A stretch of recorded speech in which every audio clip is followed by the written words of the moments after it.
What's up mga boss? Ito nga pala si Ridge Moto.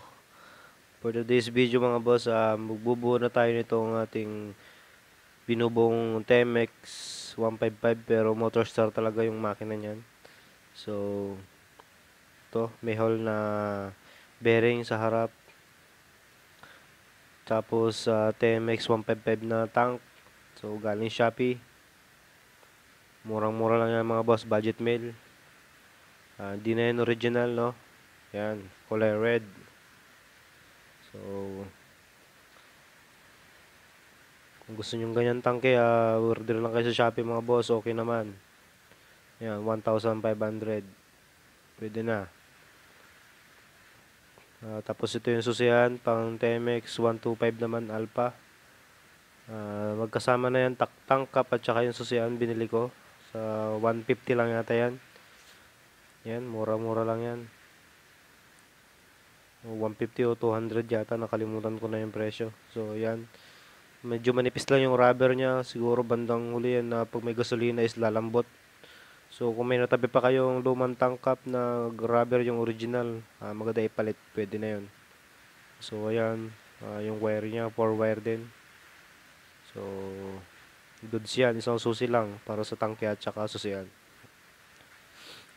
So tinitesting natin yan kasi bago lang. No? Okay naman. Goods. So ito yung itsura ng tangke. Talagang good looking naman siya. Makinis, may sticker. Yan, nakabaon na yung sticker niya. Yan, parang original talaga. Yan.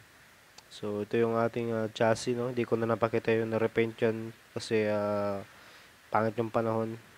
Hindi ko na rin naayos yung video-video nun. So, yan. Kinakabit na natin yung T-post bearing, yung may Hall brand. Hindi na yan ball bearing, no? Kasi yung una, basag-basag. So, ang nilagay ko na ngayon is parang knuckle bearing yata yan. So, inuna ko yung sa taas kasi yung sa ilalim is UP yung bahay ng bearing. Yan, pinupukpok natin, no. Kasama natin yung anak ko diyan. Yan, para papantay. May pasok natin yung bearing, yung bahay. So, yan, at nailapat na siya, no. So, lagyan natin ng grasa yan bago natin salpakan ng T-post. Yan, pukpok lang at saktong pukpok lang mga boss para hindi mayupi. So, ayan. Lagyan natin ng mga grasa yung T-post bago natin isalpak, no? Para minsanan. Yan. So, mabilis lang yan mga boss. Madali lang. Kahit walang kasama. Ako, wala akong sama. So, ayan. Inaayos ko na. Kabit natin yung lock sa ibabaw. Ayan. Tansyahin lang natin yung tigas ng ikot. Yung walang alog.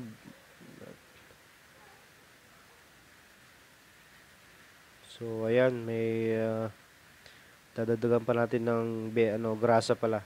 Nakalimutan, no? Yan. Kailangan maraming grasa kasi minsan lang yan bubuksan o minsan lang yung mabuksan para matagalan na. Yan. So, pag pit na, okay na yan.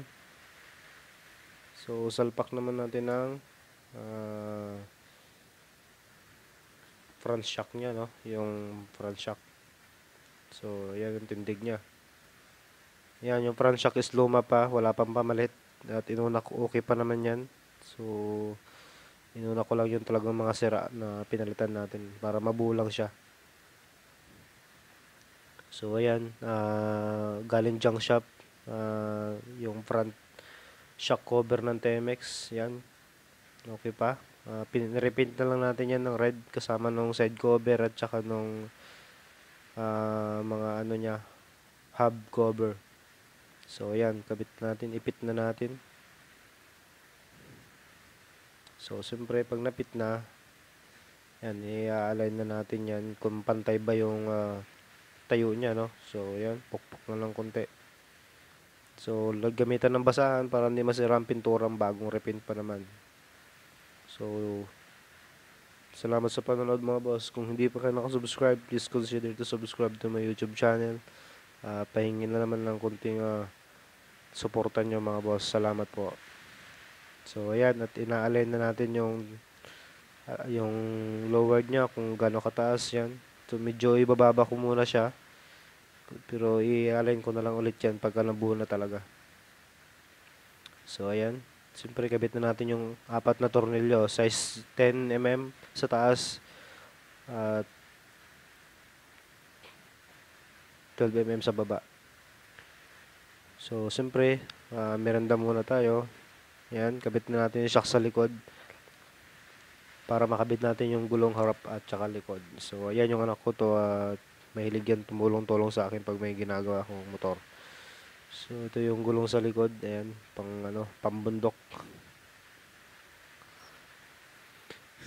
Okay, nailabit na natin yan. Okay na. So, kunting-kunti na lang yan. Ito yung harapan naman mga boss. So, ito kasi mga boss, first time kong bubuo yung motor na to. Yung ganitong klaseng motor, no. First time kong magbuo nito. Yung talagang baklas lahat. So, nakalimutan kong boss, i-video yung pagkakabit ng makina kasi nahirapan din ako. Isa ko kasi. Yan, at kinakabit ko na dyan yung stator side. Yan, starter niya. So, taga-ilaw ko yung anak ko dyan. Yan. At pinas forward ko na lang yung mga boss kasi para hindi boring. Matagal kasi. Yan. At sabi niya, siya na daw magmekaniko yan. Yan po, batang mekanik. Huwag mong itiko. Yan. Batang... Yan, yan. Yan o, batang mekaniko.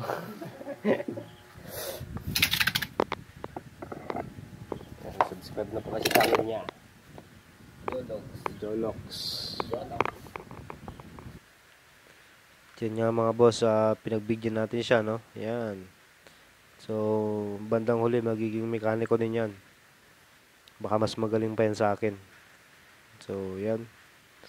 Mahilig yan, tumulong-tulong. So, kaya tinuturuan ko na rin. At hanggang dito na lang muna tayo mga boss at gabi na rin. At itutuloy na lang natin yung clutch side niya sa next video. Pakiabangan na lang mga boss. So, wag po kayong magsawang sumuporta. Hanggang dito na lang po muna. Peace out.